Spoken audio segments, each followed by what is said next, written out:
Hello, everybody. How are you guys? Continuing our series on communities around Los Angeles and Southern California and other cities, but right now we're focused in Southern California. This one is going to be on Rowland Heights. And what an exciting community to do a video about because it's growing so fast. Rowland Heights really got its start, its base. It's got a toehold on industry and residential activity in the late 1800s because Rowland Heights was not always named that. It used to be named Sagebrush Valley. And where Rowland Heights is today was the leading growth of sagebrush in the West and was the beginning of sagebrush harvesting. And the guy that was instrumental in creating the original sagebrush harvesting machine was Mr. Rowland D. Rowland. Now, what would you do with sagebrush in the 1800s? Well, a lot of times sagebrush was used as much like paprika is today, or it was sort of a glorified black pepper. So they would harvest the sagebrush.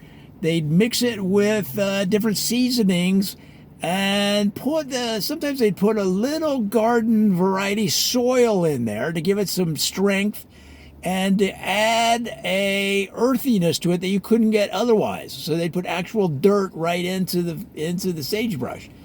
And this, guys, was such a popular seasoning back in those days. For one thing, you could put it on the shelf and it would last years and not spoil at all. And two, it had a universal appeal that everybody in the family, or most people in the family, could agree with because it had a mainstream universal appeal, but it had just enough kick, enough tanginess. A lot of that came from the dirt, the actual gardening soil that they put in there, that made it a favorite among connoisseurs and people that pack a little punch in their seasoning. So the growth of the community really took off from there because Rowland D. Rowland built sagebrush factories, sagebrush stores, sagebrush cantinas. It really was the sagebrush capital of the world for a few decades. Now, what happened as he got older and he started to look around and how am I going to pass on the empire, or who in my family would be best to lead the sagebrush empire into the next era? As he started to get a little older and realized that he wasn't going to be around forever, he needed to name a successor. And unfortunately, he didn't have anybody in his family that he thought could take the helm. And at the same time, nobody in the family really wanted to take the helm because much like any fast-moving industry, it changes quick, especially in the food service, food accessories, spice world. Tastes change very quickly. Like here in Los Angeles, for example, you had a very strong come up of poke or pokey or poke, as people would say, which is essentially grilled fish, chopped grilled fish. It's essentially what it is with different ingredients, and it still has its following in LA.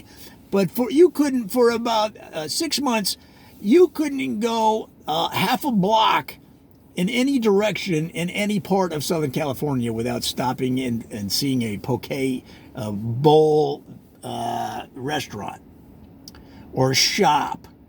Okay, so that's how fast food trends come and go, because after 6 months it would just disappear.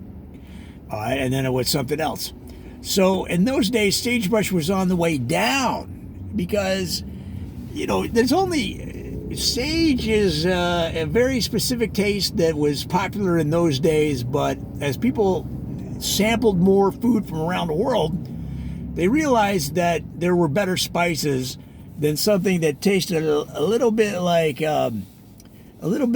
leaves from the tree in your yard, sprinkled with turpentine, and a little bit of gasoline that had dripped off of the end of the gas pump hose when you put gas in your car. Okay, just had that ethanol kind of tangy taste. Now, none of that, that was just a taste. It was all, of course, edible, and it was never a health issue. But it just had that kind of gasoline feel to it. And there's only so much, that kind of taste is really not going to be that trendy for so long. All right, so then he just decided, you know what? I'm just going to drive it into the ground. I'm just going to ride it as long as I can. And he took it to as far as he could, and he passed away at right around the same time as did the sagebrush trend. So it kind of all worked itself out. The family went into different avenues, and Rowland Heights was born because they wanted to get away from that connotation, that association to the sagebrush world. And Rowland D. Rowland was memorialized forever by changing the name of the town in the early 1900s to Rowland Heights. Guys, that's just a little bit. That's just a little snapshot about the community. There's so many more things we got to cover on Rowland Heights, and come back for more videos. We're going to have a lot of fun.